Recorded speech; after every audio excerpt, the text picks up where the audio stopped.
발제를 제가 보니까 아주 잘 해주셔서 상당히 또 관심 있는 바, 특히 우리 정현채 선생님이 정현채 국장님께서 이 정규만 김포 에코미즘 차원에서의 역할, 또 내용, 이 부분들 아주 함축적으로 아마 저희들이 이제 조광을 중심으로 하는 물길과 포구 복원이라는 큰 주제가 어떤 면에서는 김포 에코미즘, 경기만 김포 에코미즘의 핵심적 그런 화두인데 이 부분들을 아주 또 일목요연하게 정리를 분명하게 해주셔가지고 아마 쟁점될 수 있는 또 이 부분에 대해서도 토론자들뿐만 아니라 함께 하신 분들이 조금 의견을 많이 낼 수 있는 부분이 있을 것 같고, 두 번째 우리 또 윤수명 우리 이사장님께서 할 때는 저는 제가 봤을 때 한강을 주제로 하는 부분이 경기만하고 어떻게 연결돼야 되냐 하는 부분을 계속 고민을 했었는데 오늘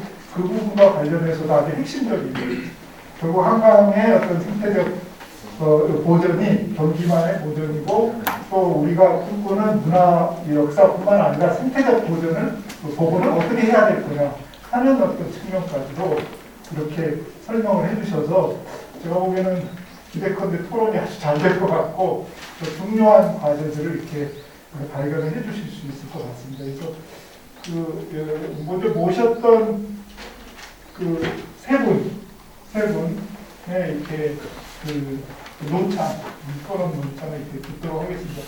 어떻게 제일 먼저 김순애 부장님께서 예. 김순애 부장님 반갑습니다. 저는 경기만 포럼 이사를 맡고 있고 현재 이 평가를 보니까 아까 우리 윤순영 이사장님 말씀하셨던 EAFP 경기 인천 TF 의장도 맡고 있습니다.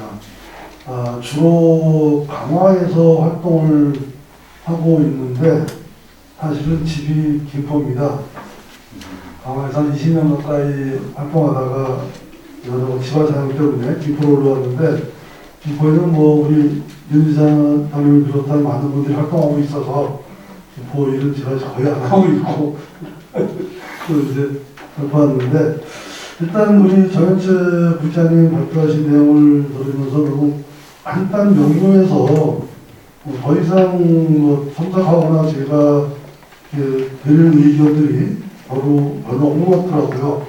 근본적인 부분은 복원이거든요. 복원이고 이 부분들이 사실은 접경 지역에 있었을 때 그 부분들이 어떻게 복원될 것인가 하는 부분, 군사보호과 관련된 부분도 있고 현재 제가 좀 걱정되는 부분은 걷는 길, 평안길길 같은 경우가 많은 도시에서도 이 걷는 길을 확보하고 있는데 그 걷는 길이 거의 대부분이 자연생태가 우수한 지역, 문화재가 있는 지역을 관통하거든요.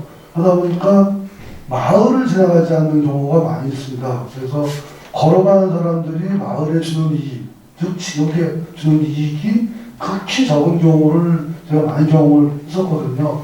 혹시 이런 일이 만들게 되면 꼭 마을을 경유할 수 있는 그런 길이 있었으면 좋겠다는 생각을 했었고, 아까 걷는 길, 평안길길 노선을 봤더니 김포시에서 도로를 내두고자 하는 길하고 겹치는 부분들이 많이 있더라고요. 이럴 경우는 과연 개발 계획하고 어떻게 조화롭게 할 수 있는지 하는 부분도 좀 더 고민을 해야 되겠다는 생각을 했었습니다. 특히 코미션 사업을 하면서 전쟁사를 비롯한 유무형 자료들을 많이 쓰자라고 하는 것들은 많이 제가 공감한 자료이기 때문에 지금 드린 말씀 정도로 제안을 드리고 제가 어쨌든 생태 쪽을 좀 많이 보고 있기 때문에 생태 쪽을 좀 보시면 우리 윤 이사님께서 말씀하신 여러 가지 문제들은 너무나 공감하고 있는 건데 특히 이 한강하우스지구구역 건에 있어서 김포 지역은 물론 면적상으로는 많은 면적을 차지하고 있다는 것은 분명히 이해가 되지만 사실은 김포 쪽 습지보호구역은 한강에서 봤을 때 반속짜리거든요. 한강을 중심으로 거의 절반 정도만 잘라서 김포 쪽은 보호구역이 아니고 그러니까 시흥리 쪽 올라가면서 한강으로 김포로 붙어버렸지 사실 이쪽 그 수준 보호부터 시작해서 시험 전리 전까지는 반쪽만 있는 상태거든요. 그러다 보니까 철제 문제라든지 이런 것들이 많이 걸리고 있어서 사실 이쪽 전체, 한강 전체가 습지보호구로 확대되면서 또 다른 보호지역으로 설정할 수 있는 경항 섭취하고 있는 남산 섭취를 지정한다든지 아니면 지금 이에 급여하고 있는 철새 네트워크를 만든다든지 그런 정도의 보호구역을 만들고 그다음에 철조망 문제를 다시 한번 이제 거론하는 것이 그런 미관상 좋지 않은 것은 충분히 이해하고 있지만 철조망 때문에 보존되는 부분들이거든요. 그래서 철조망 문제를 어떻게 접근할 것인지 하는 부분도 고민을 해야 될 것입니다. 또 하나 아까 이제 밑에서 홍도평야하고 유도를 보여주셨는데 저는 홍도평과 유도를 보면서 딱 완전히 대립된 상태를 딱 봤거든요. 홍도평 같은 경우는 홍도라고 하는 섬이 매립을 하고 그 매립된 지역을 도로가 관통하고 또 도로가 관통하면서 공장과 비밀하우스가 지대고 결국은 제드루미 설치가 훼손되고 말았죠. 물론 지금도 오긴 오지만 뭐 그렇게 개체수가 많이 오지 않기 때문에 이제는 뭐 안 온다라고 봐도 관계없을 정도로 안 오고 있는데 유도 같은 경우 저 지역은 접경 지역에 있고 생태계 보존이 가능한 지역으로 남아있기 때문에 가능한 거거든요. 그럼 앞으로 이 기포 지역이 남북 교류가 이루어지고 평화무드가 형성되었을 때 분명히 한강을 비롯한 여러 접경 지역을 개발하려고 하는 노력들을 할 터인데 그때 가장 먼저 들어오는 게 개발업자들이거든요.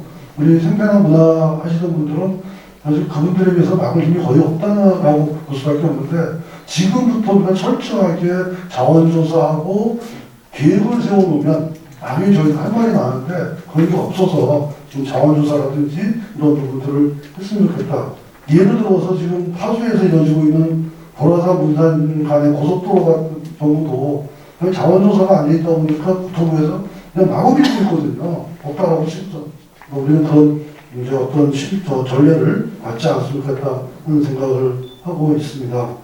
그 다음에 논습지나 또는 소규모 하천 정비 문제인데 제가 아까 그 계리를 보면서 참 마음이 아팠던 게 그 계리 같은 경우가 공릉천 중심으로 이제 한강과 만나는 그 습지가 많이 살고 있었거든요. 공릉천을 자연하천을 개량하면서 직선으로 만들어면서 공릉천 하구가 망가졌어요. 그래서 계리가 거의 사라지고 그 계리들이 겨우 이제 김포 쪽이나 물론 강화 쪽 뚝으로 조금 올라와서 하고 있는데 아마 이 김포 쪽도 그런 소규모 하천을 개발할 때 이런 부분을 염려를 해야 되겠다 하는 생각을 해봤습니다. 그리고 아까 이제 우리 이사님 발표하실 때 저것의 개체수를 말씀하셨는데 저것의 개체수가 정확하게 2020년 1월 12일자 조사 결과 4,684마리가 전 세계에 살고 있습니다. 3,500을 좀 넘었습니다. 이 정도로 해서 그냥 발표를 마치겠습니다. 감사합니다. 예, 말씀하신 것 중에서는 그 한강하구 습지 생태 자원 조사 같은 것들을 종합적으로 준비해서 진행해야 될 필요가 가장 높다라는 한강과 이 접경 지역의 앞으로의 어떤 개발 이런 것들을 놓고 본다면은 오히려 선도적으로 이 부분들을 이렇게 같이 해나가는 게 중요하다고 말씀을 하셨고 실제 김포 습지 보호 지역에 대한 관리 시스템이 이렇게 주어져 있는 것인지 그거를 이제 나중에 이 사람이 조금 설명을 좀 해주셨으면 좋겠고요. 그냥 저기 그 군인들이 지키고 있나요? 그러니까 군인들이 아마 지키고 관리하는 시스템이 될 것 같은데 사실 그런 부분들을 어떻게 확보해 가느냐 하는 게 상당히 중요한 것 같습니다. 현재 습지보호구역 관리는 한강위원청에서 습지보존위원회에서 관리를 하고 있습니다. 주로 이제 지금 김포 쪽은 반밖에 안 열려 있다 보니까 주로 고향 쪽 얘기를 많이 하죠. 이게 자원습지 얘기를 많이 하고 있고 제가 지금 마지막으로 하나 빼먹은 게 있는데 이걸 들으면서 제가 참 가슴 아팠던 게 뭐냐면 이게 행정적인 단절 때문에 조관이라고 하는 부분이라든지 또 아까 임자님 말씀하신 그 보호종 같은 부분들이 당황하면 되게 많이 겹치거든요. 행정의 경계를 허물어서 강화와 김포가 같이 엮여나가면 아까 우리 정립국장 말씀한 대로 허브 쪽 문제라든지 조방 쪽 문제라든지 생태 문제가 같이 어울리고 했었는데 어느 날 갑자기 강화가 인천으로 바뀌고 김포랑 툭 떨어지다 보니까 이게 뭐 도대체 행정도에 바뀌었다고 해서 행정이 바뀌는 건 아니고 문화가 사라지는 건 아닌데 사실 김포나 강화가 문화적으로, 지리적으로, 형태적으로 같은 번역이거든요. 이런 거를 혹시 한번 네. 합칠 수 있는 방안을 혹시 그런 것까지도 네, 나중에 감안하고 있는데 그건 이제 제가 토론이를 말씀드려 보니까 지금 그동안 이제 한강하구가 정상적으로 발전을 못했던 이유는 한강하구는 하나인데 그 한강이 흐르는 데는 이해 당사자들이 있죠. 예를 들어서 그 지역, 뭐 예를 들어서 강화, 파주, 김포 쭉 지역이 있는데 그런 지역으로 바라다 본 한강하고 하나로 바라보자 그 지역별로 바라다 보니까 지금 어떤 틀도 제대로 잡혀 있지 않습니다, 사실. 그래서 우선 그런 거부터 또 배제가 되지 않을까. 한강하고는 하나인데 그렇게 보지는 않거든요. 그래서 요번에도 안타까웠던 일이 하나 있었습니다. 그 인천에서 그 한강하고 생태 환경 통합 관리위원회를 만들었습니다. 그래서 거기를 보니까 인천, 송도, 영종도까지 한강하구 번호로 갔고요. 또 서울은 억지로 이렇게 집어넣다 보니까 한강하구를 어디서부터 지네들이 설정을 했냐면 이제 통상적으로 이제 그 행시 대기소부터 한강하구를 만들거든요, 일상적으로. 근데 이제 가양대교까지 그 집어넣어서 서울도 포함시켰습니다. 그래서 이제 서울, 인천, 경기 이렇게 이제 모여서 그 이제 위원회를 만들었는데 거기서 제가 깜짝 놀란 것이 그걸 하면서 이 소통 관계가 조금 미흡하고 이 군부대를 이렇게 봤을 때 어떻게 위주로 했냐면 해병대하고 소통을 했지. 예를 들어서 김포, 파주, 고향은 저기 고향이거든요. 저기도 그다음에 육군 그분들을 부르지 않았더라고요. 그래서 야, 이것이 아직까지도 지역 이해관계가 있어서 이렇게 되는구나. 골고루 그 모든 사람이 참여하게 해서 하나의 한강하고를 이야기해야 되는데 그런 이사장이 이따가 종합적으로 우리 이제 녹찬에서 나왔던 얘기들을 또 포함해서 말씀을 아니 김순영 의장님이 그 아까 말씀하셨던 한강하고 생태통합관리위원회 이 문제까지 포함을 해서 이따가 좀 종합적인 의견을 좀 주셨으면 좋겠습니다. 논찰기록도 한 분 들으셨고요. 제가 이제 그 방향 같이 쟁점을 좀 말씀을 드리면은 일단 김포 에코뮤지엄 사업에서의 문화 역사에 대한 복원, 조강, 토고나 물길 입장에서 문화 역사의 복원, 그리고 한강 생태, 한강의 어떤 생태계 복원, 이 두 가지 현안들이 있고요. 큰 틀의 그런 현안들이 하나 있고 또 하나의 현안은 우리 이제 박상현 팀장님이 이제 제안을 하신 게 뭐냐면은 사실은 지금 에코뮤지엄 운동을 같이 하는 때는 이 조직이 같이 구성이 돼야 됩니다. 이를테면은 오늘도 사실은 우리 김포문화원하고 문화재단을 통한 이런 분들이 중심이 됐지만 다른 부분에 있어서의 시민단체를 하고 전문가들이 같이 움직이는 어떤 형태의 에코뮤지엄 조직에 대한 이제 그런 논의가 이렇게 이루어질 수가 있는 부분이 있는데 각 지역에서는 사실은 에코뮤지엄 연구회 같은 게 조성이 돼서 역할을 했는데 우리도 김포 차원에서 그런 어떤 조직적 논의와 구상들을 어떻게 펼칠 수 있을 것인지 그것도 하나의 쟁점으로 혹시 우리 강대호 센터장님이나 여기 계시는 우리 이제 지원 조직 내지는 그 단체 대표 오신 분들도 그런 의견도 좀 같이 포함을 해서 논점을 좀 맞춰주셨으면 좋겠습니다. 두 번째는 우리 조민재 소장님, 김포 역사문화연구소, 김포 문화연구소죠. 김포 역사연구소 조민재 소장님께 말씀을 듣도록 하겠습니다. 예. 네, 반갑습니다. 김포 역사문화연구소장 조민재입니다. 아까 그 발표를 들으면서 우리 윤순영 선생님 말씀을 듣고 굉장히 제가 공감하는 부분도 많고 또 저 같은 사람들이 한계를 느낄 수밖에 없는 부분들을 잘 말씀을 해주셔서 정말 너무 오늘 이 자리가 뜻깊다라는 생각을 했습니다. 저는 그 조강을 항상 이 김포 사람들이 조강을 다 알아도 조강이 왜 조강인지 그래서 저 나름대로 해석도 시도를 해보고 조강은 강이 끝나는 곳이 아니라 또 강의 할아버지 강이라고 그러면 하근데 말이 안 맞죠. 그래서 저는 여러 기록이라든지 뭐 이런 부분들을 보고 조강은 바다가 시작되는 강이다. 그 모든 강물이 모여서 그러니까 원대한 강이다. 원조가 되는 강이다. 바다의 원조가 된다는 의미로 전 그렇게 해석을 했는데 우리 윤순영 선생님 말씀을 듣고 보니까 또 생태학적으로 그 역동성이라는 측면에 초점을 맞춰서 보면 또 다른 의미의 어떤 시작이 되는 것 같아요. 너무 좋은 말씀도 많이 들었습니다. 사실은 이 김포와 관련된 이야기를 한다라는 건 뭐 경기도와 관련된 이야기를 하는 겁니다. 그러니까 경기도에 31개의 이 자치단체가 있다면 자치단체마다 뭐 우리가 어디에서나 볼 수 있는 문화유산 뭐 이런 부분들을 가지고는 다 지역 자체 내에서 역사교육의 자료로 뭐든지 다 활용할 수가 있습니다. 뭐 생활도구, 뭐 농업기술이라든지 생업기술 이런 부분들을 포함을 해서 그런데 그 지역의 각각의 정체성을 다 모아놓고 공통 분모를 뽑으시고 경기도의 정체성이 되겠죠. 그래서 제가 경기도의 정체성을 예전에 한번 그 경계관연구원 뭐 과제로 한번 한 적이 있었는데 그 중에서 한 8개 정도를 저는 뽑았는데 그 중에 4개 정도가 결국은 우리 김포에도 그대로 대입이 되는 겁니다. 뭐 제가 뽑았던 8개 중에서 한 4개 정도 말하자면 이 경기도 이자 김포의 정체성이라고 할 수 있는 거죠. 바로 고대부터 현대까지 김포는 남북의 각축장이었다.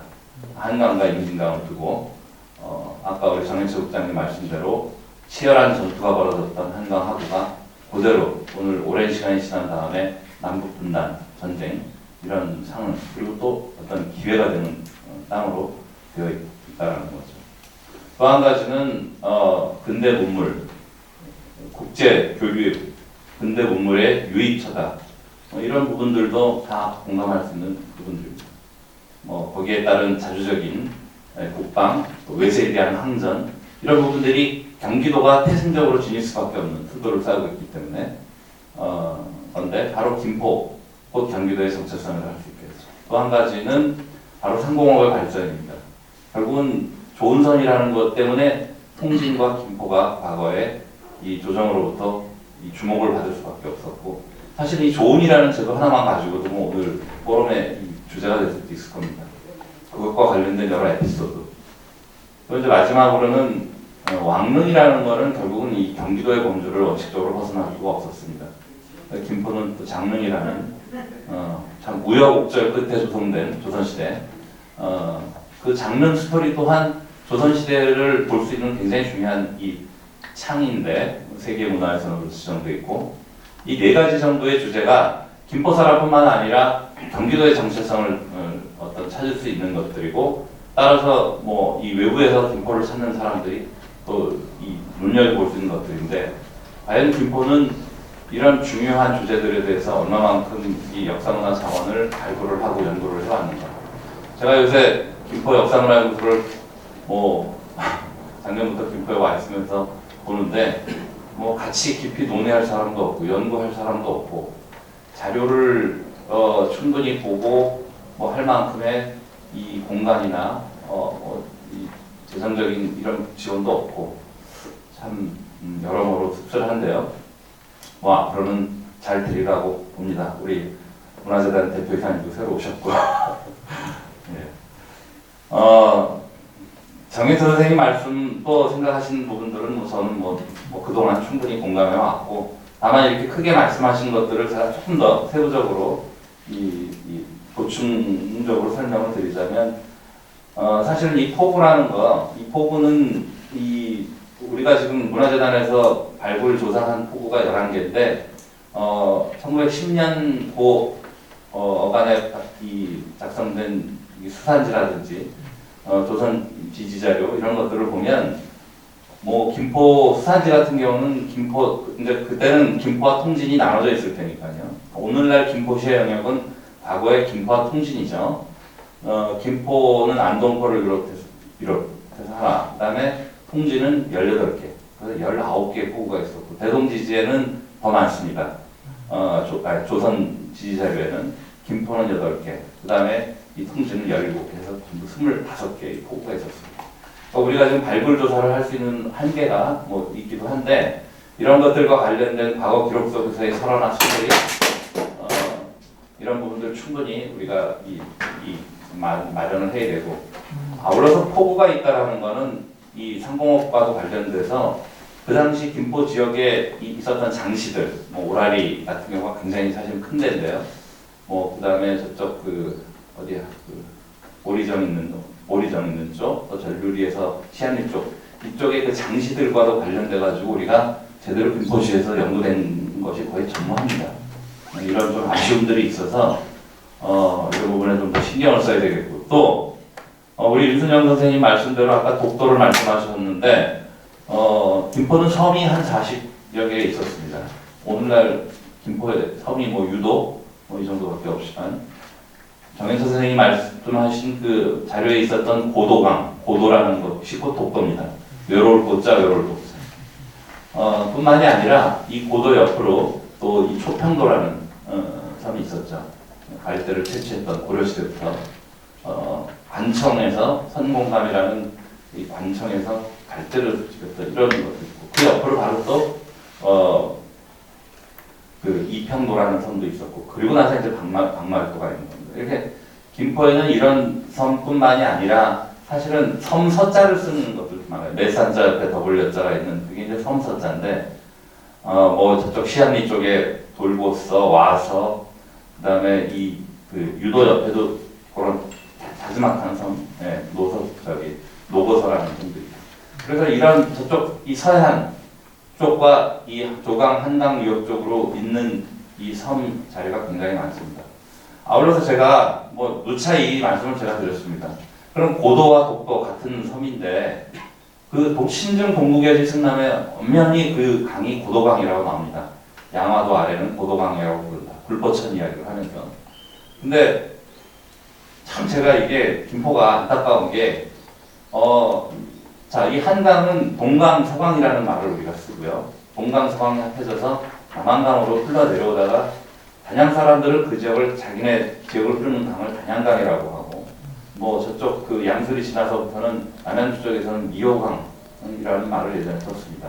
그 정선의 그 종교명승첩에 그림도 남아있고요.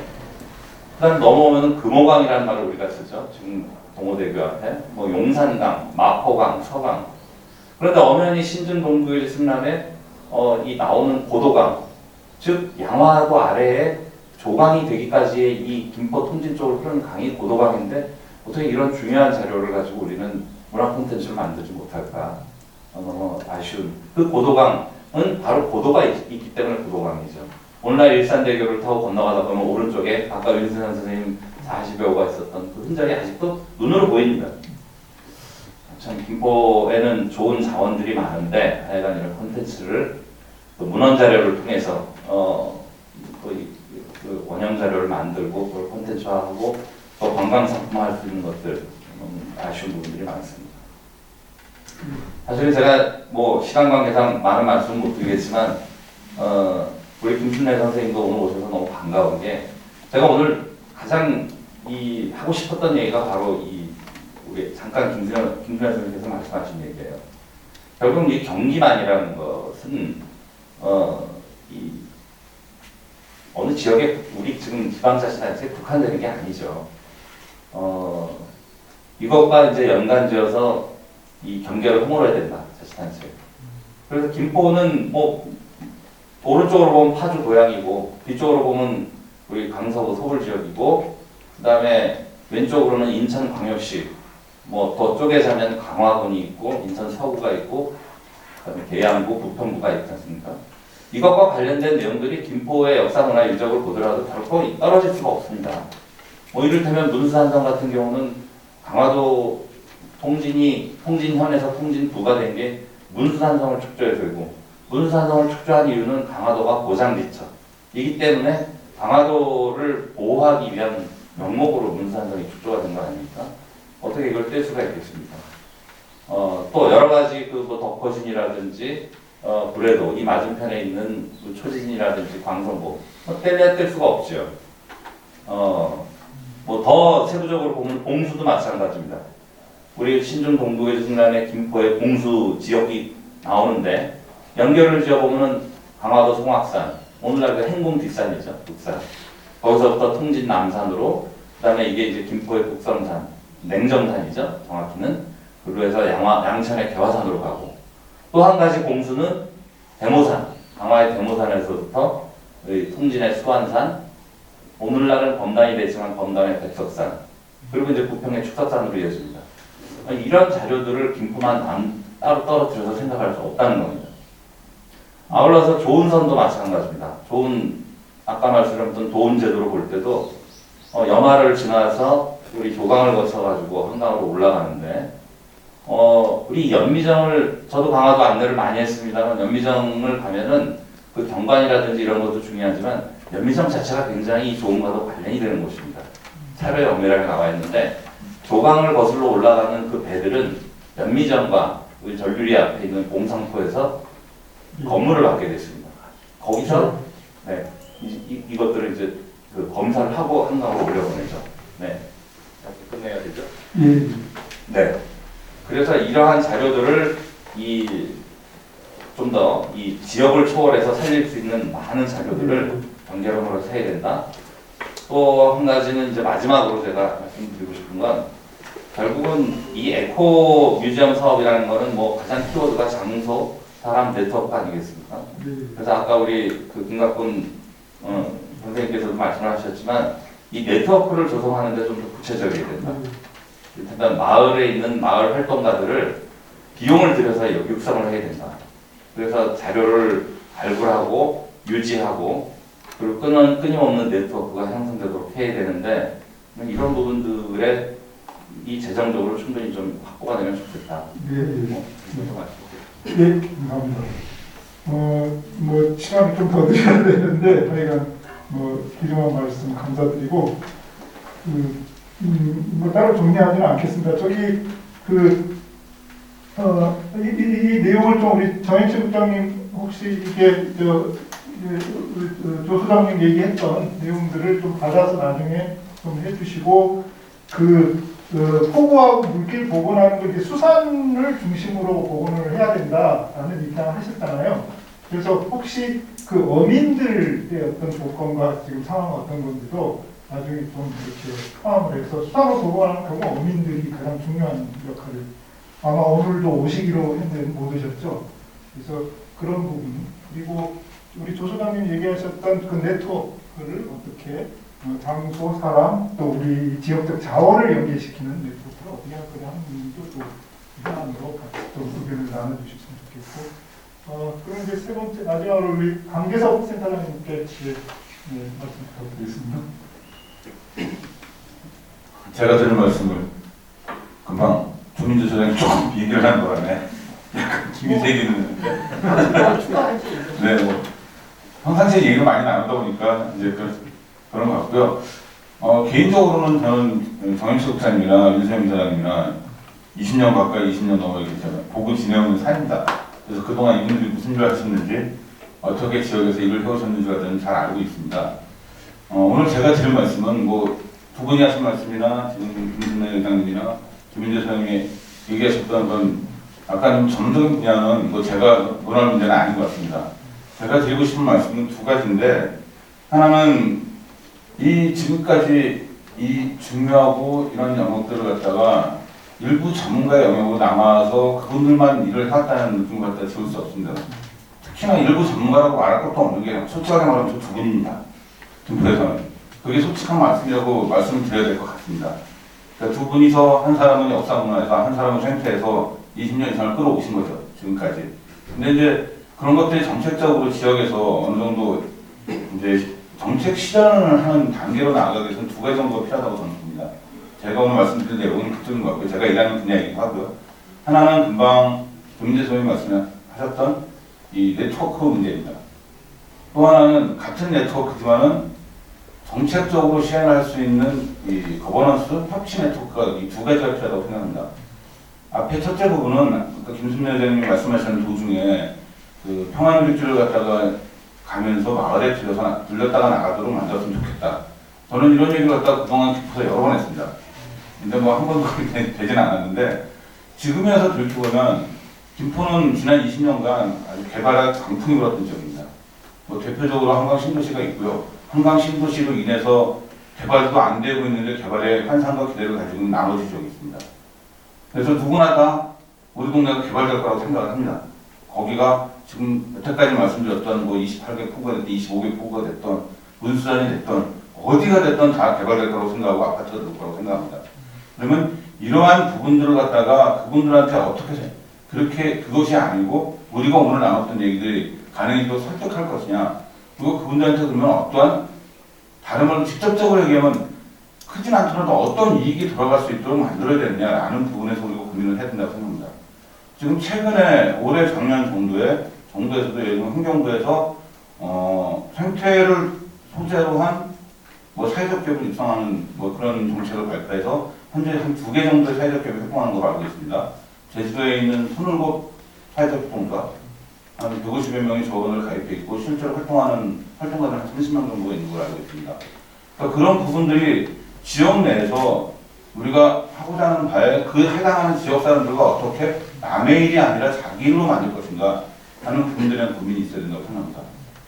마찬가지로 정인철 참 노력해가지고 시금표가 복원을 이제 복원시키고 있습니다. 현재 열심히 연습하고 상당 부분 단계에 올라와 있는데 그 부분도 정인철 국장님 혼자서 어떻게 할 수 없는 거거든요. 근데 다행히도 해당 지역에서 그런 부분들에서 노력해왔던 여러분들이 계셨습니다. 그러니까 뭐 노남이라는 활동을 통해서 어떤 활동을 통해서 했던 분들이 계셔서 그분들과 함께 한 50여 명 모여가지고 지금 복원하는 노력을 하고 있습니다.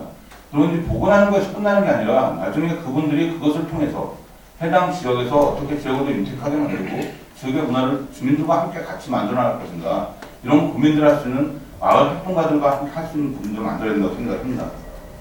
아울러서 두 번째로 말씀드렸던 협치 문제는 주민들하고 전문가들끼리 모여가지고 아무리 해도 더 나아갈 수 있는 방법이 별로 없습니다. 근데 다행히도 금년에 우리가 좀 안 되기는 했지만 문화도시라는 틀 속에서 여기 계신 분들이 한번 만났어요. 지금 여기 계신 분들이 뭐 정국장님, 뭐 장인센터님, 그다음에 문화관광과 뭐 그렇다면 이 문제를 가지고 얘기하면 거기다가 환경정책과 그다음에 야조회, 그다음에 지역선생 이양기 같은 분들 이런 분들이 한번 모여서 그것들을 갖다가 이 문제를 단순히 경기만 포함해서 운영하고 있는 에코뮤지엄 사업은 김포에서는 정연차 윤수영 사업이 아니라 문화재단의 사업이 아니라 우리가 같이 할 수 있는 사업으로 만들어 나갈 수 있게끔 행정정책도 뒤에서 서포트를 할 수 있게끔 만들 수 있는 어떤 어떤 프레임 이런 것들을 만들어 나가야지 않을까 하는 생각이 듭니다. 그래서 오늘 부분 이야기이긴 하지만은 오늘 기회로도 그런 거 갖다가 아까 문화관광과 팀장 기시다 잠깐 와 계시는데 어쨌든 재단과 시청의 해당 부서에서 좀 노력하고 또 이제 포럼에서도 이제 적극적으로 정책 제안을 해주시고 하면서 이런 부분들이 만들어지면은 조금은 더 이게 현실적으로 가까이 올 수 있는 얘기가 아닌가. 잘못하면 지난 20년간 두 분이 노력한 것처럼 또 공허한 울림으로 외치고 끝나지 않도록 그렇게 됐으면 좋겠다는 말씀을 드립니다. 예, 감사합니다. 두 분이 진짜 열심히 하신 거죠?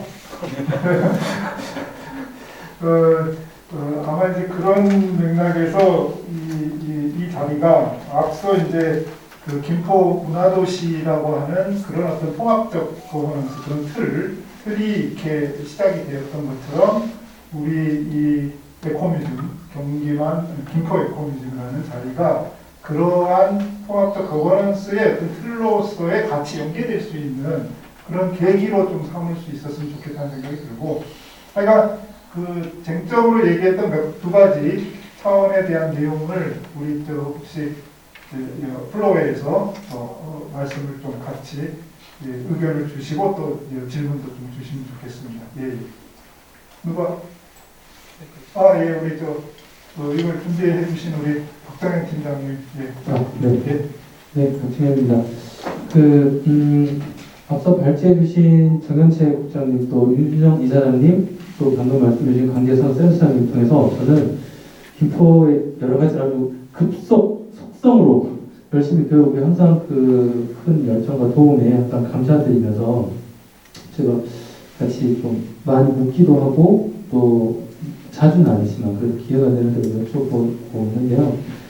아까 그 강재석 센터장님 하신 말씀 좀 이어서 좀 말씀을 드리면 그 저희가 풍경 사업을 경기문화재단 협력 지역 협력 사업을 추진을 하고 있는데요. 그러니까 제가 사업 담당 부서로 정의하기에는 지역의 자원을 활용해서 문화적 방식을 통해서 한 역동적인 지역 발전 양식을 한번 이라고 정의를 하고 그것을 통해서 지역에서 우리가 사는 재미, 정주의식을 증진하는 것 그게 바로 시민들의 문화와 환경에 대한 권리를 향상시키는 것이 아니냐 이걸 좀 떼서 좀 라고 생각이 되고요.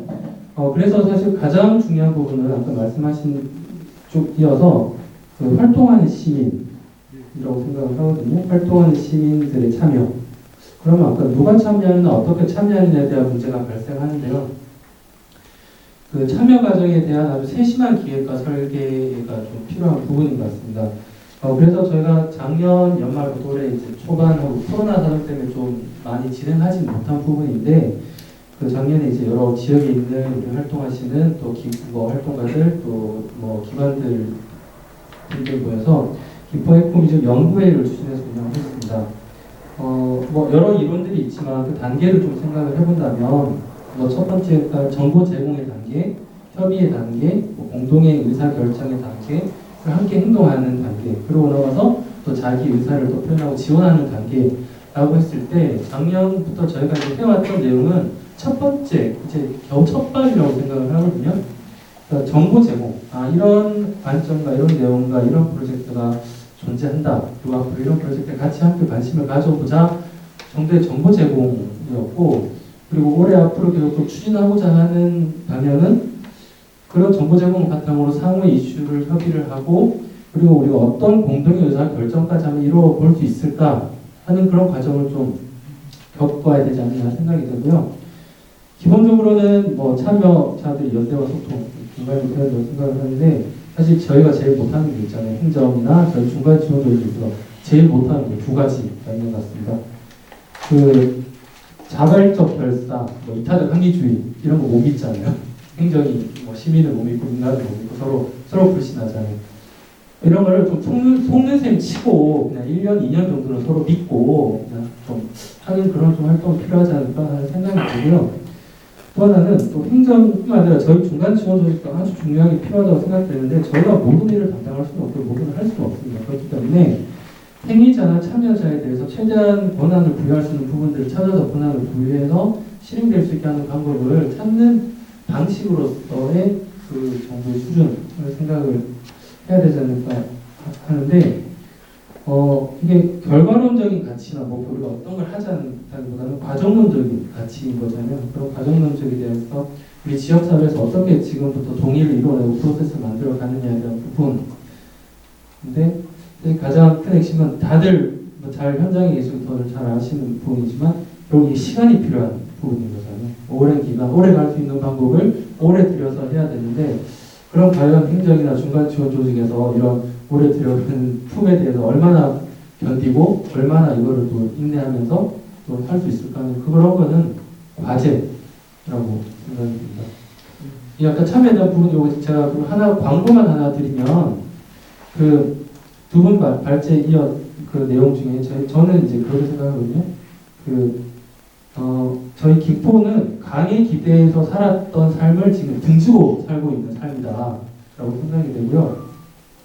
철책으로 인해서 활동이 제약될 뿐만 아니라 우리가 상상이나 여러 가지 그런 거 너무 제약되고 있다. 그래서 지금 가시기 전에 2층을 가보시면 지금 전시장 문을 열고 있습니다. 한강 프리존 강을 잃어버린 도시전이라는 전시회를 하고 있어서 꼭 관람을 하고 가시기를 광고를 드리면서 마치도록 하겠습니다. 2층에 지금 전시까지. 저는 지금 여기 와서 이제 발제를 했는데요. 나는 어떤 내용을 어디서부터 시작해야 이게 풀려나갈지 사실 모르는 상태입니다, 지금. 그러니까 이런 걸 통해서 과연 계획을 세울 거고 목표를 위해서 가는 건지 지금 이 정책 지금 우리 에코징 그 목표를 왜 필요한 건지 여기서 정리가 잘 안 되거든요. 가장 제가 아까 이야기 나올 때마다 참 항상 그 마음에 이렇게 와 닿지 않는 게 있어요. 왜 한강하고 어디든 간에 비용제트 있는 쪽은 왜 평안이 있을까? 왜 정책적으로 한 군데서 이름이 정해지는 것 같고 그 지역의 정체성 없이 그 이름을 써야만 되나? 그래서 저는 이제 간단하게 생각해서 예를 들어서 정책 워크숍에서 오늘이라도 목표를 세울 수 있는 게 있어요.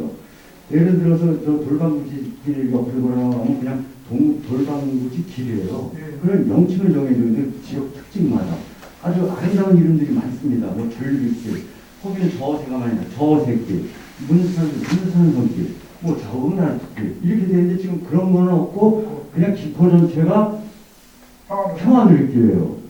이거 참 의미 있거든요. 뭐저 예를 들어서 황금빛 버튼하고 황금빛 벌판길 이거 아니거든요. 그냥 그 지역 이름 그대로 숨겨졌어. 그래서 그것이 과연 아름다운 어떤 정체성을 갖고 오는 거 아닌가. 그러니까 큰 거를 생각하기 전에 우선 작은 것부터 시작할 수 있는 그 정치가 시작이 있으면 좋겠고요. 그 호구 뭐 이런 거 뭐 어떻게 보면 개발의 그 논리를 지원할 수밖에 없죠. 기대 심리도 커지고 그러면 생태적으로 볼 때 그 우리가 터전을 잡고 있던 데는 인간과 자연이 함께한 자리입니다. 여러분 그래서 간단해요. 새가 살 수 없는 곳에서는 인간이 살 수 없고 새가 살 수 있는 곳에 인간이 살 수 있는 것. 토구와 생태는 그 생태나 조류하고 엄청 연관이 돼 있어요. 이거 따로놓고 보면 안 됩니다. 그러니까 쉽게 풀어나갔으면 좋겠습니다. 네. 뭐 제가 이사장님 말씀 그냥 받아서 좀 답변을 좀 드리면은 바로 그런 것들을 한번 같이 지역 차원에서 논의하고 구상하고 정책까지 연결될 수 있도록 그런 어떤 모임, 에코미즘 모임 어떤 형태로 갖추자고 하는 의미로 지금 얘기를 좀 하고 있다는 거고요. 진실로 이 얘기를 왜 드리냐면 한 30년간 이 길을 걸어왔고요. 이제 포럼이나 워크숍 토론에 수백 번 참석했습니다. 근데 변한 게 없습니다. 근데 기대하는 거는 뭔가 하나가 변하면 천년 후에 변해갔지. 내가 뿌려놓은 씨앗이 이런 기대로 항상 그 토론에 참석해 왔습니다. 알겠습니다. 네, 이게 솔직한 심정입니다. 혹시 또 우리 이영미 선생님 앞에서 또 말씀 부탁드리겠습니다.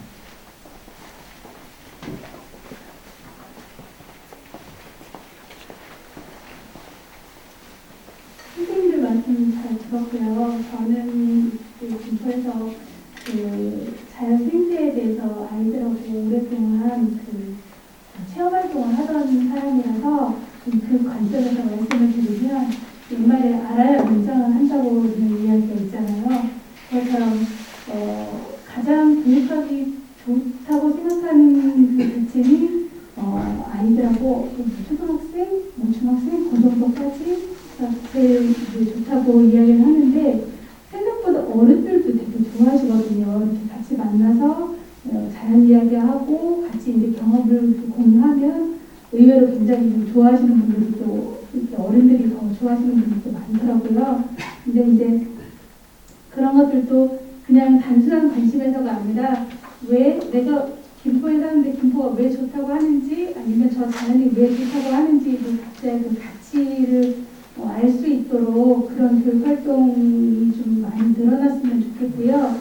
실제로 김포에서 저희처럼 이렇게 아이들하고 만나서 활동하는 단체들이 많지 않거든요.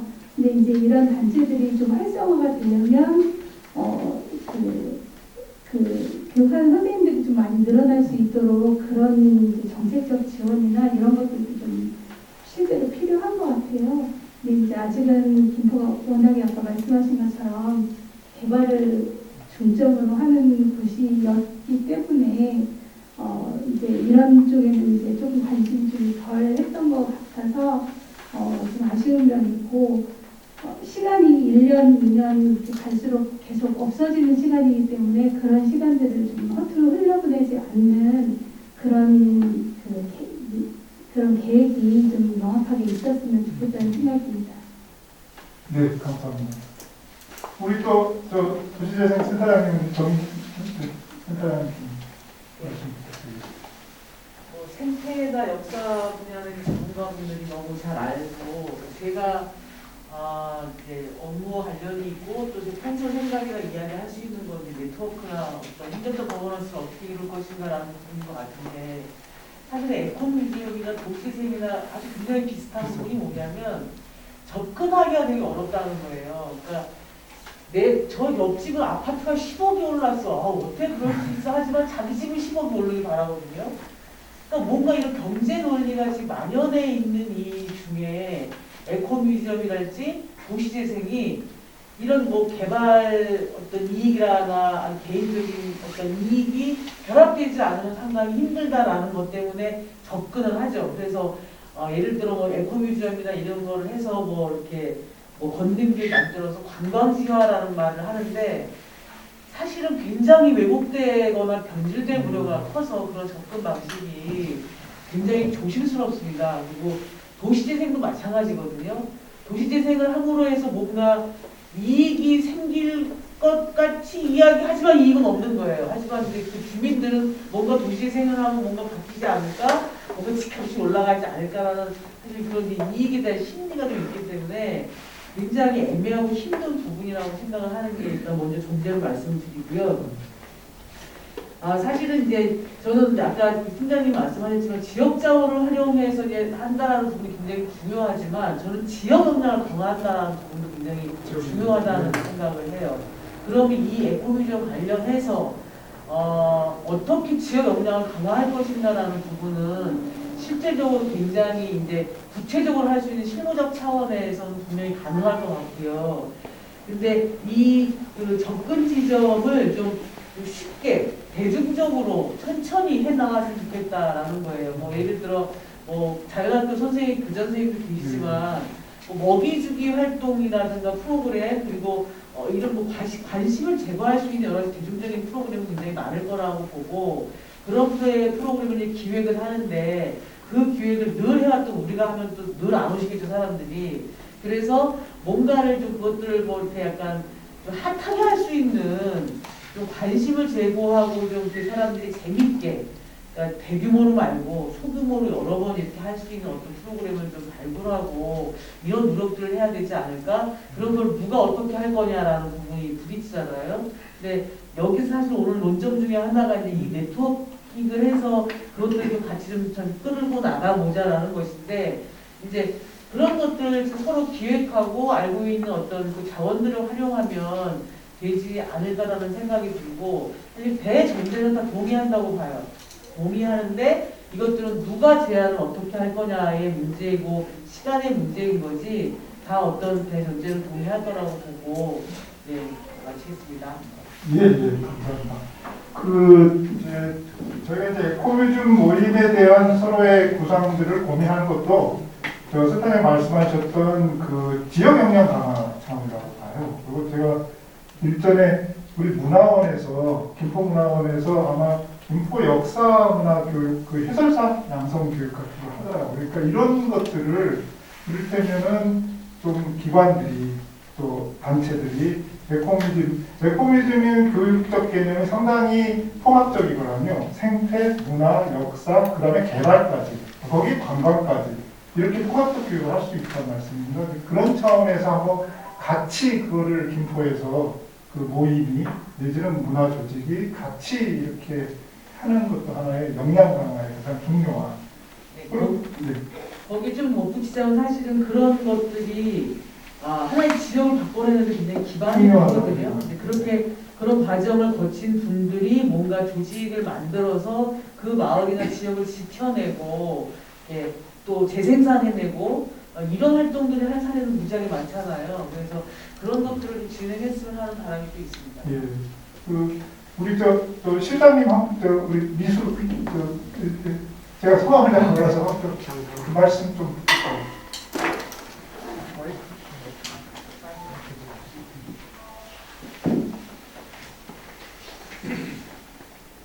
저는 그냥 배우러 왔는데 말씀할 기회를 주셔서 감사합니다. 지역에서 고생하셨던 분들이 그동안에 쌓아올리셨던 거 많이 들었고요. 그래서 제가 느꼈던 바는 저는 미술 쪽에서 일을 하기 때문에 어떤 일을 바라볼 때 이미지적으로 생각을 하는데 그 이미지적으로 본다는 것을 자세하게 구체적으로 이야기할 수는 없지만 어떻게 생각하면 일반적인 김포에 대해서 뭐 바로 많은 고민을 안 했던 일반 시민들이 생각하는 것들은 아마 저와 비슷한 수준일 거예요. 그냥 어떤 내 이름을 봤을 때 혹은 정책을 봤을 때 그냥 이미지적으로 생각을 하는 거죠. 그렇게 생각했을 때 떠오르는 이미지는 아까도 말씀하셨던 것처럼 뭐 김포 평화놀이길이라든지 이런 것들을 정책 차원으로 네이밍을 하느냐고 이렇게 말씀을 해주셨는데 어떤 기존에 우리가 복원이라고 하는 거는 어떻게 생각하면 고유성을 회복하는 그런 것들일 텐데 우리가 새로운 것들을 만드는 것들이 아니고 고유성을 회복할 수 있는 방법 속에서 나아갈 수 있는 것들을 찾으면 좋겠다는 생각이 좀 들었고요. 또 한 가지는 복원이라는 게 자칫 잘못하면 박제된 복원 이런 것들이 이런 것들로 추진되기 일수일 것 같다는 생각이 많이 드는데 그게 박제되지 않고 생활 속에서 느껴지려면 그 생활 자체가 그 사람한테 일이 될 수 있는 그런 방법들을 정책들을 만드는 게 아주 중요하지 않을까라는 생각을 하게 되었습니다. 네, 감사합니다.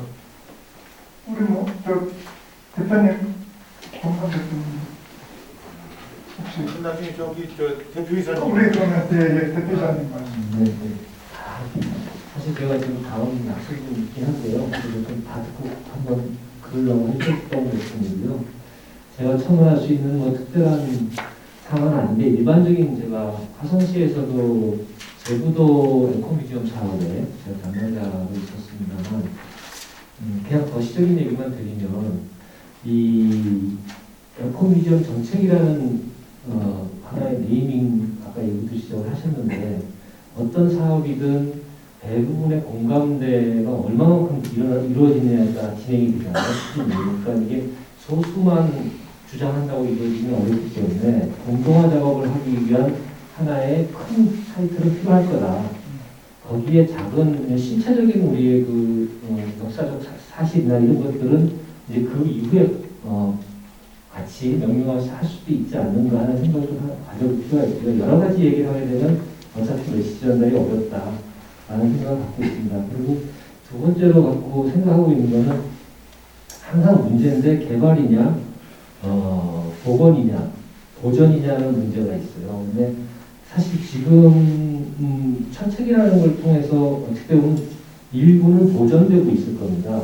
사람들이 쓰지 않고 있기 때문에 어차피 생태나 환경은 보존되어 있을 수도 있어요. 오랜 시간, 70년 동안. 근데 이 개발을 하기 위해서, 아니 복원을 하기 위해서 개발하게 되면 오히려 훼손될 수도 있는 거죠. 그래서 난이도나 수위가 굉장히 중요한 부분이라 이게 계속 상충할 수밖에 없거든요. 그래서 개발, 복원, 보존을 어떻게 가지고 논리적으로 만들어갈 것인가 하는 것이 굉장히 깊이 있게 고민하셔야 될 부분인 것 같습니다. 그래서 제가 일반적으로는 그 두 가지가 가장 우리 준비할 때 굉장히 예민하게 깊이 있게 고민해야 될 사항이라고 말씀드리겠습니다. 네. 네. 혹시 또 이거 대표님 말씀 듣고 이제 뭐 나중에 또 말씀도 듣겠는데 제가 사실은 여기서 듣고 싶은 얘기는 그냥 단순히 이 기술적으로 김포시의 경기만 관련해서 연안과 해양 문화와 관련해서 에코뮤지엄 사업을 어떤 걸 하고 있냐, 지금 진행되고 있는 사업이 어떤 게 있는데 그게 지금 현황이 어떻고 그게 애로사항이 뭐다, 그러니까 그걸 어떻게 좀 개선했으면 좋겠다 하는 게 듣고 싶었고, 두 번째는 이런 거 하고 있는데 여기 김포에는 이런 콘텐츠가 더 있다 하는 얘기가 듣고 싶었고, 그 다음에 이거를 추진하려니 이 에코뮤지엄 사업이라는 것이 시민 주도형으로 이루어지는 것이 기본적인 개념인데, 그러면 이 시민 주도형 네트워킹을 어떻게 하는 게 좋겠다 하는 의견을 듣고 싶었는데, 아까 뭐 말씀도 하셨지만 30년을 다녀도 똑같은 얘기가 된다는 얘기가 여러분들 책임이에요. 왜냐면 여러분들이 그렇게 똑같이 행동하니까. 그러니까 그냥 이 생태부터 자원, 그 행정, 지원 모든 것이 다 총론적인 얘기만 반복이 되고 있는 그런 인상이 듭니다. 그래서 저는 이게 처음에 생각했을 때 이 조감 관련해서 우리 정현철 국장님 굉장히 저번에도 제가 감명 깊게 발표를 학회에서 들었고 또 우리 조류 얼마나 중요합니까? 제가 이 정부 출연 연구 기관에서 조류 연구하는 기관이 없어요. 전부 이렇게 민간에서 활동가들이 해주시고 그래서 이 조류를 연구하는 정부 출연 연구기관을 하나 만들자 하는 얘기도 해양과학위원회에서 늘 잘 해왔고 다 공감합니다. 다 공감하고 조금 죄송한 말씀이지만 생태 중요한 거 여기 계신 분들 다 알잖아요. 우리 다 그거는 전제하고 하는 얘기잖아요. 그렇죠? 그래서 이 정부장님 발표에 뭐 8가지 콘텐츠들 저는 굉장히 이 정도면 우리가 진일보할 수 있겠다. 그리고 아마도 이 조류 관련해 가지고 더 큰 제안을 갖고 계신 것 같아요. 그래서 그런 것들이 향후에 아마 오늘은 그런 것들을 공감하는 시간이었던 것 같고 그래서 좀 더 구체적으로 이제 그 리턴으로 얘기가 돼야 될 거거든요. 서면으로 말고. 그래서 또 이렇게 만나 뵙고 이렇게 말씀을 들었으면 좋겠고 저는 사실 오랜 동안 그 정부 출연 연구기관 그리고 연구비 나눠주는 기관장 이런 거를 하면서 제가 이제 저는 전공 분야는 해양법입니다. 뭐 독도 문제, 뭐 한일, 뭐 중국하고 경계 협정 문제, 그리고 오랜 동안 해양수산 정책, 해양수산부를 만들고 해양수산 정책을 수립하고 그리고 거기에 필요한 행정, 예산 이런 것들을 만드는 걸 해왔기 때문에 제가 이제 경기만 포럼을 같이 하면서 같이 해보고 싶었어요. 그래서 아까 그 팀장님 말씀하신 대로 가장 중요한 하지만 미흡한 거, 행정, 지원 이런 쪽을 좀 도와서 여러분들하고 같이 멍석을 한번 깔아보고 싶어서 사실은 우리가 이런 기회를 마련했습니다. 그래서 여하튼 굉장히 좋은 말씀 많이 들었고 특히 오늘 제가 또 우리 이윤 대표이사님 또 화성에서도 또 하셨고 사실은 제가 만나보고 싶었던 그 인물 이런 분이 어디 안 계실까 그래서 만나봐서 하여튼 뭐 두서없이 말씀드립니다만은 저희들이 중요한 거는 경기만 특히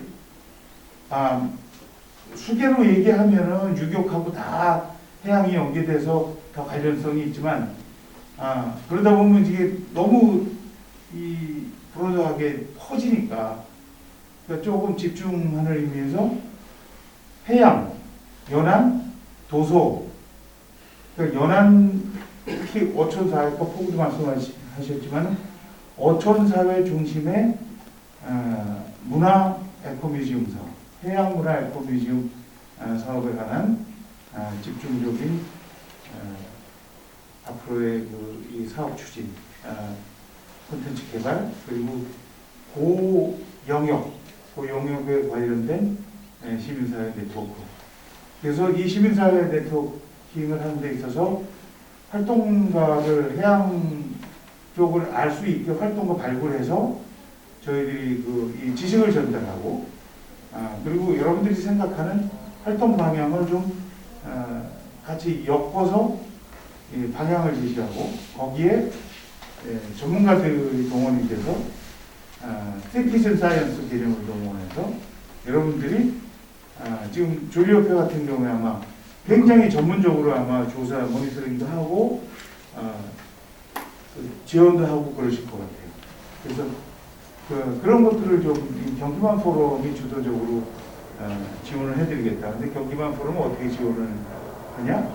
그 해양수산부나 문화체육관광부 그리고 경기도 중심의 그 국가정책 내지는 광역지자체의 정책 콘텐츠를 발굴해서 제공해서 국가정책이나 광역지자체의 정책화하고 그것을 한 단계 더 나아가서 법제화하고 조례화하고 그래서 또 예산도 확보하는 이런 노력을 좀 하겠다는 것을 그냥 말씀을 드리고 향후에 저희가 오늘만 할 게 아니고 계속 개별적으로 좀 협의를 드리고 또 지금도 좀 많아요. 여러분들 그 집중적으로 논의하기. 저희들이 한 5명 이내로 모여서 이렇게 얘기하는 기회를 좀 많이 만들기로 하겠습니다. 제가 왜 말씀드리냐면 우리 저기 윤선영 그 대표님도 말씀을 하셨지 이사장님도 말씀을 하셨지만 어떻게 보면 그걸 분명히 말씀을 안 드리다 보니까 이게 주제가 퍼져가지고 그냥 생태부터 자원까지 다 얘기가 나오니까 내가 뭐 하는지 모르겠다는 그런 것도 있고 그래서 분명히 하기 위해서 그걸 말씀을 드린 거고 하여튼 그런 거를 염두에 두시고 앞으로 같이 네트워킹을 해나가도록 하죠. 혹시 여기 두 분께 저희가 마무리를 제가 드릴 건데 여기서 혹시 토론하시는 분 중에서 혹시 또 마무리하시도록 제가 마무리할 그건 아니고요. 잠시 그냥 말씀드리겠습니다. 권 대표님 말씀 잘 들었습니다. 사실 이제 오늘 경기만 에코 뮤지엄 포럼이기 때문에 경기만에 집중을 해서 거기에 대한 것을 심도 있게 논의하는 게 맞는데요. 조금 그 양해 말씀을 제가 부탁드릴 것은 뭐냐면 김포는 그 경기도에서도 수혜 지역이었었고 대한민국 정책에서도 여기는 아무것도 반영도 안 했었고 국가 도로망에서도 조선시대 때는 10대 도로망에서 6대 도로로 강화까지 도로망까지 했었는데 현재는 489는 있지만 그것이 현재 소외되어 있고 그래서 지금 이제 의정부에 북부가 돼 있고 남부 쪽은 수원에서 하지만 김포는 남부도 아니고 북부도 아니고 그리고 경기문화재단 사업에서 북부에서 하는 사업 DMZ 사업 에코뮤지엄 사업은 김포는 신청 불가고 모든 것들이 요즘 최근에 와서 조금씩 김포가 알려져 있고 경기도에서 관심을 갖고 있기 때문에 지금 이번까지 온 거를 저는 알고 있는데요. 지금까지 수십 년 동안 김포는 소외지역이었습니다. 정책적으로 좋고 모든 경기도에서까지. 그러다 보니까 김포에서 활동하는 분들은 어떻게 보면은 그냥 김포에서 활동한 거예요. 그러니까 발버둥을 친 거죠.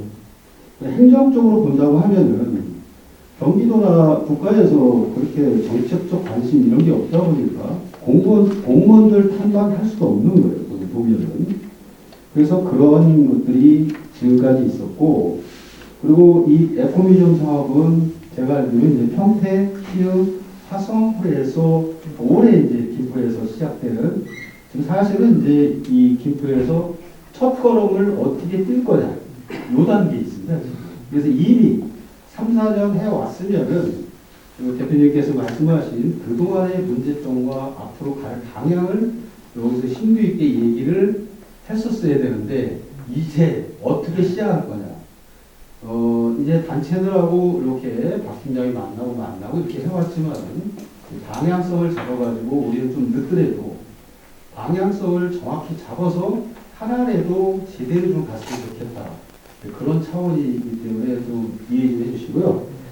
아까 토론자분들께서 말씀하신 분이고 우리 김 처장님 말씀하신 부분 중에서 한 가지가 저는 이제 그냥 김포의 현장 활동가로서의 본 사실을 그냥 제가 발표를 하는 건데 폭우를 복원했을 때의 어민들의 문제점이 있냐 없냐를 아까 말씀하셨잖아요. 그 조광폭우를 복원하고 조광폭우에 어업 활동을 했을 때 누가 참 고민을 할 거냐. 옆에 폭우 활동했던 사람이 고민을 하게 돼 있거든요. 어업 활동. 그러니까 내가 지금 통닭집을 하고 있는데 옆에 유명한 통닭집이 와버려요. 당연히 걱정이 되죠. 그래서 이것이 오늘 저는 이런 발표를 했지만 정책 수립을 할 때는 그 어민들의 이야기를 아마 현장에서 다 듣고 그분들의 갈등이 없게끔 정책을 만들고 앞으로 아마 가야 될 거라고 저는 보고 있고요. 저는 거기까지는 오늘 얘기할 수는 없고 이렇게 했던 부분이고, 그리고 폭우를 자꾸 이야기하는 것은 과거에는 수로교통 중심이었지 않습니까? 지금 육로와 철도, 항공으로 이어지기 때문에 수로라는 것은 선박, 그러니까 국가 무역에서만 많이 활용을 하지, 비용 때문에 여객을 하고 뭐 관광객 정도 하는데, 이쪽은 이제 이게 남북이 열려도 어떤 관광객 정도 뭐 이런 정도 하고 뭐 이렇게 돼서 아마 수로교통의 중심은 되지는 않기 때문에 복원을 한다고 하면은 어떤 그 옛날에 그 민속 그 이런 부분들을 쪽으로 하든 아니 현대를 가미해서 가든 어떤 그런 부분들이 돼야 될 것 같습니다. 그리고 저도 오랫동안 김포에서 현장에서 활동을 하면서 느낀 게 딱 하나가 있어요. 네트워크를 형성을 할 때 이해관계가 충돌할 수 있는 것부터 끄집어내서 시작을 하면은 이건 다 깨진다. 우리 마을 만들기를 오랫동안 해오신 더 우리 강세 센터장님 더 잘하실 거예요. 마을에 100만 원을 던져주면은 무조건 쌈 난다. 다 달라지고 그런 게 전국적으로 허다하잖아요. 그래서 우리는 아직 시작은 안 했지만 그러한 사례들이 굉장히 많기 때문에 우리들은 정말 그러한 사례들을 교훈 삼아서 이 에코뮤지엄이든 문화도시든 그런 것들을 좀 가려가면서 우리가 하나하나 추진하는 사람들이 1번이냐 10번이냐를 잘 놓고 가는 것이 김포 네트워크가 정말 잘 될 거다. 즉 저는 이제 마지막으로 드리고 싶은 말씀이 뭐냐면은 복원을 하든 에코뮤지엄을 하든 문화도시를 하든 옛날 건물을 새로 복원을 해서 많은 사람들이 오게 하고 도시를 변화주는 것이 목적이 아니라 그걸 통해서 그 도시에 살고 있는 사람들을 변화를 주자는 거예요. 지금 제가 요즘 강의 요청이 들어가지고 가서 얘기하는 얘기가 그 얘기예요. 김포 아파트값 많이 안 올렸죠? 20년 동안 불만 많으시죠? 솔직히 제가 말씀드릴까요? 평당 한 1,000억 오르면 만족할까요? 대한민국에서 가장 비싼 평당 한 10억씩 오르면 우리가 만족할 수 있을까요? 만족 못할 겁니다. 물론 시대 상황이기 때문에 저는 나쁘다고 하는 게 아니라 지금 우리가 어떻게 이 시대에 우리가 어떻게 살아가야 되느냐를 서로 고민을 해야 되지 않겠냐.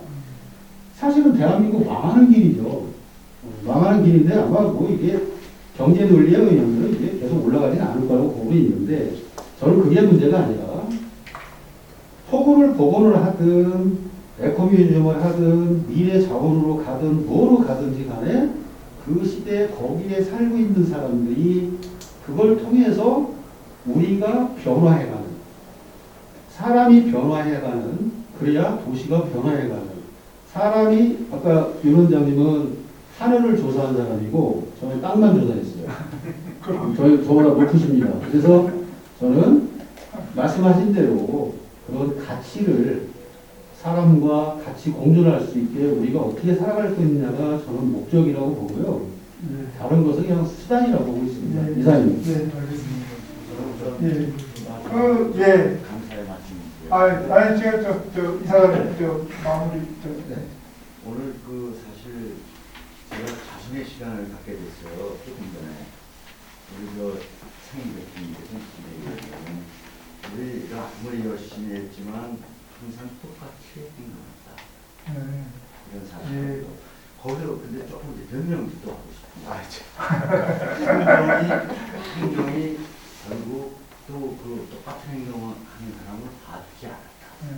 지금 이제 이 지역이라는 건 행정주도형이 더 많은 것이고 또 하나는 제가 또 희망을 봤어요. 나 이 코로나에 처음이고 처음 희망을 봅니다. 사실 어떤 희망을 봤냐면 경기만 에코 지형이 바로 이렇게 똑같이 행동했던 사람들의 가교 역할을 할 수 있다는 희망을 좀 바로 봤습니다. 조금 전에. 그래서 앞으로 우리 대표님께서 이 항상 똑같이 행동했던 분들의 그 가교 죄송합니다. 감사드립니다. 그 이사장님 저희가 지금 아까 나왔던 안 중에 그거에 대한 답변 겸해서 이제 마무리를 해주셔서 하는데 이제 우리 한강하구 그 습지 생태 조사 이런 것이 필요하고 또 한강 뭐 강화나 김포나 주변의 지역들이 함께 같이 그 생태 통합 관리위원회 이런 것들이 어떻게 보면 지금 한강 에코미즘의 핵심은 한강하고의 통합 습지 조사 같은 것들을 어떤 식으로 진행하냐 이게 문제일 거니까 이런 것들을 어떤 식으로 했으면 좋겠다 하는 의견만 좀 생각하시면 그것만 좀 마무리. 그 이야기하는 것은 그렇고요. 이제 간단하게 좀. 우선 그 지금 지금 보면은 각 지역마다 전문가들이 있습니다. 그래서 저는 꿈이 사실 뭐냐면 우리나라의 생태 지도를 만들고 싶었던 꿈이었어요. 근데 생태 지도라는 것을 어떻게 만드냐고 얘기했을 때, 자 지역의 전문가들을 활용하고요. 그 다음에 최종적으로 누구를 활용하냐면 학자들을 활용해서 하나의 큰 생태 지도를 만드는 꿈이거든요. 그럼 그것이 지금 여기서 구체적으로 얘기할 수 없지만 지금 소장님께서 말씀하셨듯이 지역 현장 전문가를 활용하는 것이 가장 정확하고 그것을 나중에 학술로 통해서 정립하는 것이 가장 큰 가치를 나타낼 수 있습니다. 그러면 분야가 달라요. 그래서 저는 항상 현장과 이론과의 만남 이것이 이루어져야 가장 좋은 결과가 나오지 않을까. 감사합니다.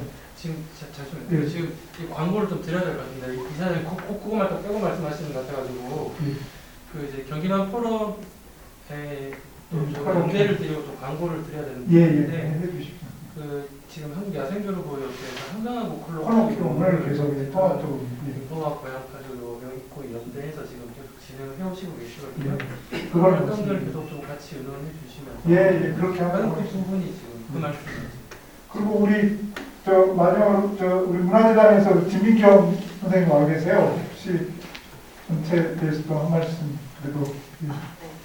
저는 이제 실무자 입장에서 사실은 지금 말씀하신 총련대나 이런 것들은 이제 김포 내에서 많이 공유가 됐다고 생각을 하고 조금 더 이런 모임에서 실천적인 방안 아까 뭐 박사님이라든지 우리 전화실장님 말씀하셨듯이 조금 더 뭐 네트워크라든지 정책적 거버넌스라든지 초강형이라든지 이런 거에 대해서 담론이 아닌 조금 실천적인 방안들이 조금 더 논의되고 그게 정착화될 수 있는 자리가 좀 이제는 됐으면 좋겠다라는 생각이 많이 들었습니다. 그래서 이제 그런 부분에 대해서 좀 고민해봐 주시고 그런 실천적 방안이 제시가 됐을 때 저희도 중간 조직 입장에서 그것을 사업화하고 정책화할 수 있는 이제 토대가 되기 때문에 그런 것들을 조금 더 고민해봐 주시기 부탁드립니다.